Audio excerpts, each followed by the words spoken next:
Stories, Philippines Podcast.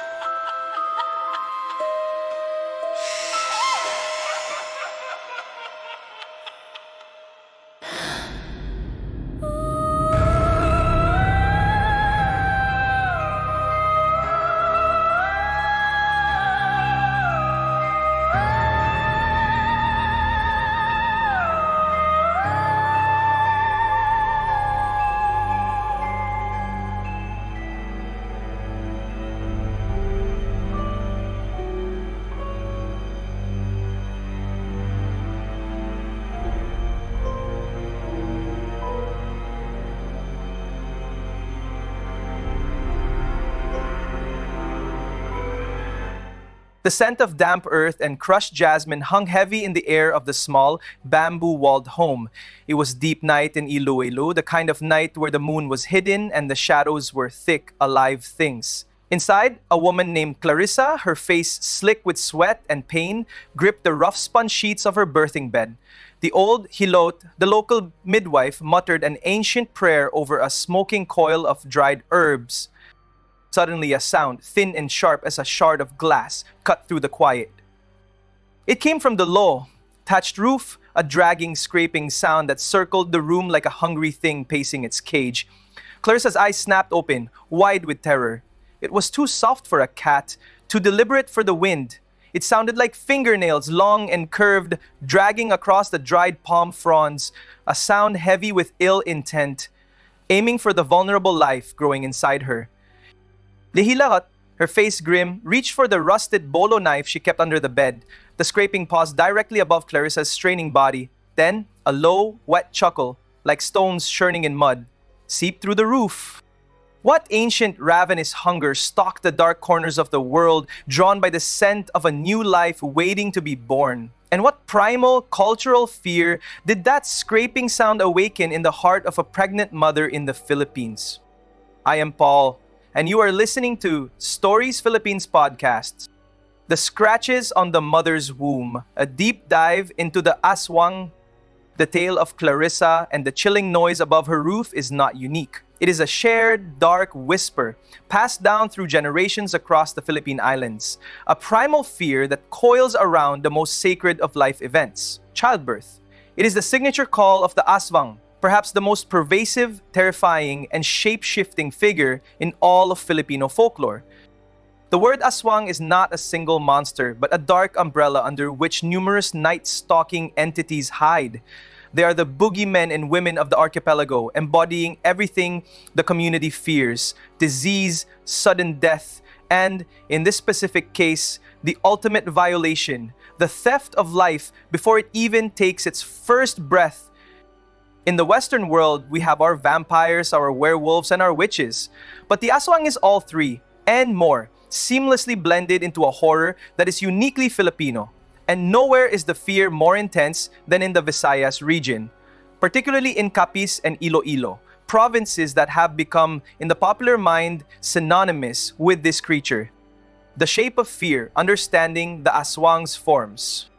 To truly understand the fear that drove Clarissa to terror, we must dissect the aswang into its gruesome composite parts. Unlike a European vampire that keeps a relatively consistent form, the aswang is a creature of fluid, terrifying change. One of the most infamous forms is the manananggal. Picture this. By day, she might be your seemingly normal, maybe even beautiful neighbor, a woman named Elena. But when night falls, a horrifying transformation begins. With a painful, wet tear, her body splits at the waist. The lower half remains rooted to the ground, sometimes hidden in a banana grove or deep thicket.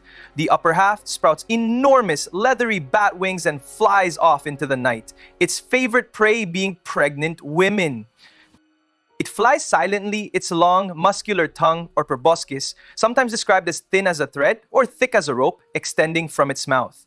It is this tongue that it uses to bypass the walls and roofs of homes, seeking the unborn child within the mother's womb. The manananggal does not want the mother, it desires the fetus, or sometimes the blood from the heart of a sleeping person. The scraping Clarissa heard could easily have been the powerful talents of this creature, landing on her roof, searching for the softest spot to push its dreadful tongue through. Then there is the tik-tik, a creature often associated with a specific chilling sound. They are said to mimic the sound of birds or bats, but their call is deceptive. The folklore says that the sound of the tik-tik is heard fainter when the creature is closer and louder when it is farther away. It's a trick, a sonic illusion designed to lure the unsuspecting or lull the fearful into a false sense of security. Imagine the psychological terror of hearing a sound that tells you a monster is near, but your own ears are betraying you about its true distance.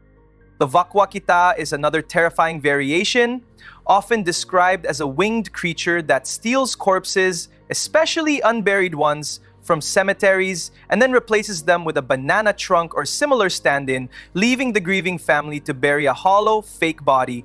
This type of aswang preys on sorrow and disrespects the cultural necessity of a proper burial rite. What unites these forms is their predatory focus. They target the most vulnerable, the pregnant, the sick, the very young, and the deceased. They are a dark mirror, reflecting the anxieties of a community reliant on agriculture, close family bonds, and a deep respect for the cycle of life. Historical roots and the colonial stain. To understand why the aswang holds such power, we have to look to history. When the Spanish colonizers arrived in the Philippines in the 16th century, they brought with them a rigid, monolithic Catholicism.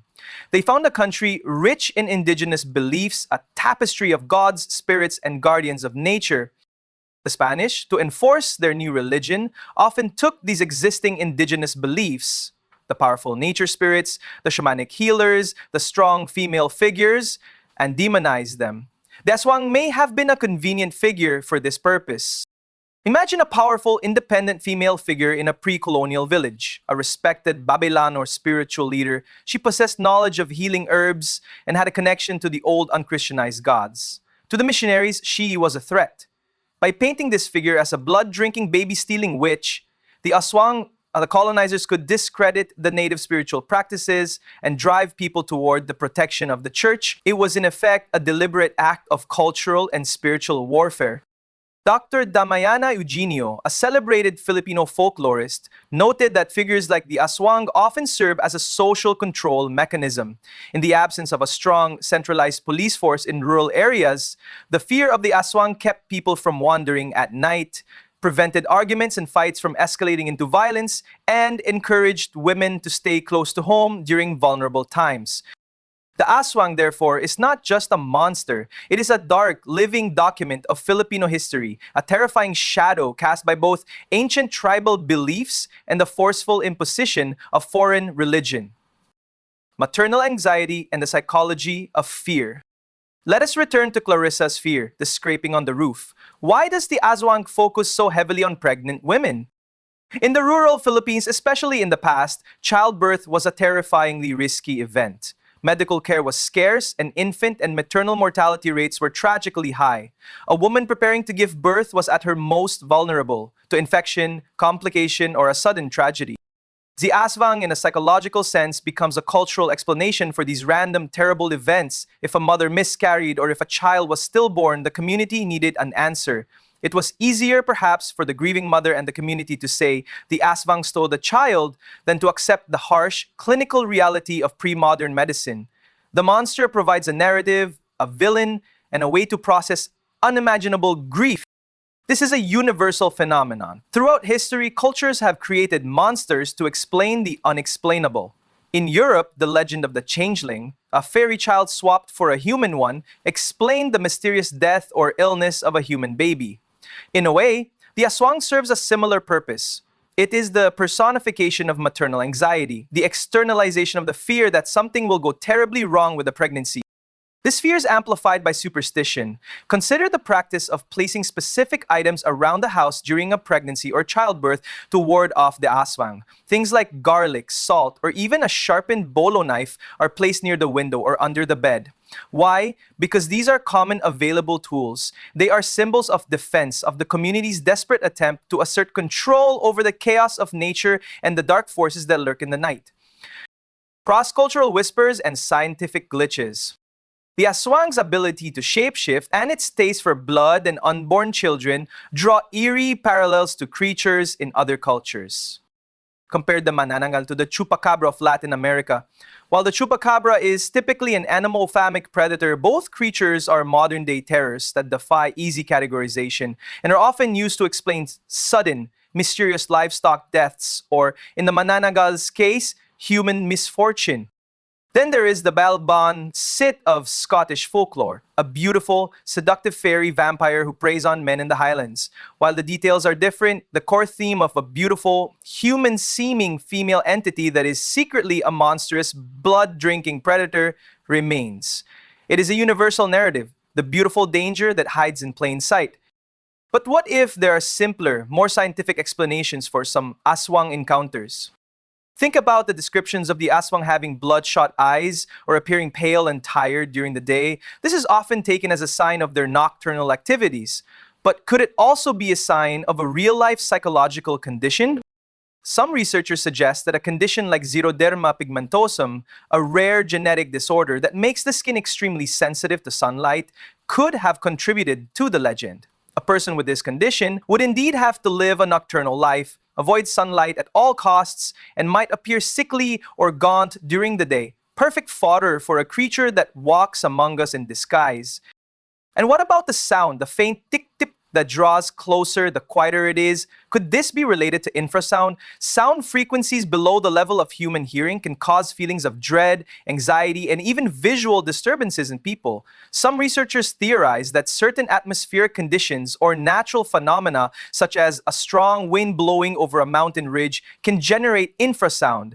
This low-frequency hum could be mistaken for an unnatural call, filling the listener with a deep, unsettling fear, the perfect psychological weapon for a creature like the aswang.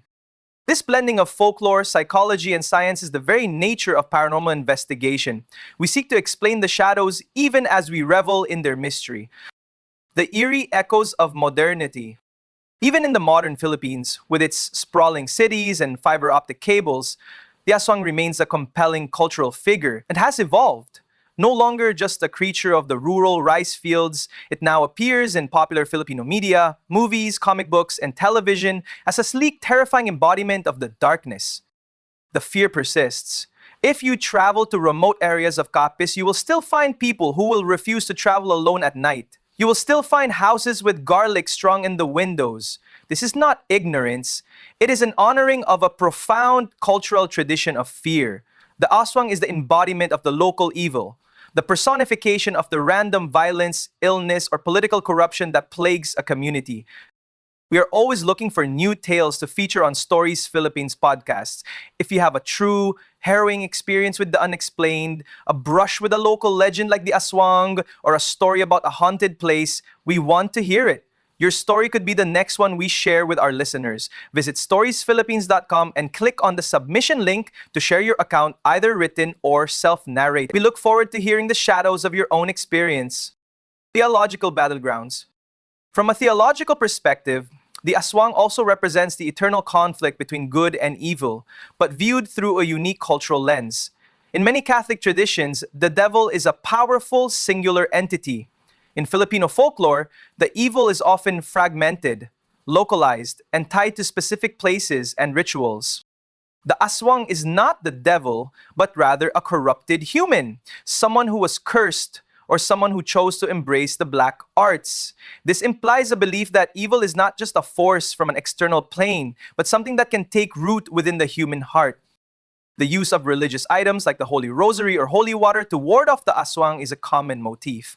This shows how Catholicism in the Philippines has integrated itself into the existing supernatural landscape. The power of the cross or the efficacy of a prayer are seen as direct, tangible weapons against a folk demon. It is a fusion of the old ways and the new faith, a battle where the parish priest and the ancient helot stand side by side against the forces of the night. The aswang, in a way, reinforces faith. If a physical monster is out there trying to steal your child, then the protection offered by your belief system becomes not just a comfort, but a necessity for survival. The scratching stopped as suddenly as it began. Clelisa, exhausted and terrified, felt the final, powerful contraction. The hilot, her eyes still locked on the shadowed roof, helped the new life into the world, a beautiful, squalling baby girl. Now, in the days that followed, the new mother and her child were kept under constant guard. Friends and neighbors came to the home, bringing more garlic, more blessed oil, and more prayers. Clarissa, however, could not shake the feeling that something had marked her, that the thing on the roof had not left empty-handed. Later, when she looked at the infant's skin during a bath, she noticed a faint, almost invisible scratch, thin as a thread, running diagonally across the skin of the baby's abdomen. It was nothing, a small birthmark perhaps, but in the deep, dark part of her mind, Clarissa knew better. It was a sign the aswang had been there. It had touched her child. She never told anyone what she saw, but for the rest of her life, Clarissa slept with a knife under her bed and never, ever allowed her daughter to wander alone after the sun went down. Because the aswang never truly leaves. It is a dark, lingering presence in the Philippine subconscious, a reminder that the line between the human world and the shadowy realm of the monstrous is often paper-thin, easily crossed by a creature hungry for the very essence of life. The world is full of things that scratch and wait, and sometimes the most terrifying thing is not the answer, but the quiet, lingering question that stays with you long after the scratching stops. Thank you for listening to Stories Philippines podcast. If this story sent a chill down your spine, please remember to like, follow, and subscribe wherever you get your podcasts. Share this episode with a friend who appreciates a good ghost story or a chilling deep dive into folklore. Every share helps us bring these haunting tales of the Philippines to a wider audience. You can find all of our social media links and more content at our new website, storiesphilippines.com. And if you want to help support the production of the podcast and gain access to exclusive content, including extended versions of these episodes, early access, live shows, and more, please check out the show notes for ways to support the podcast financially. We rely on your support to keep the lights on and the shadows at bay. Links to our Patreon and other platforms are all in the description below. Check out storiesphilippines.com for updates and additional chilling content. Until next time, stay vigilant, stay safe, and remember to look over your shoulder because you never know what might be flying over your roof.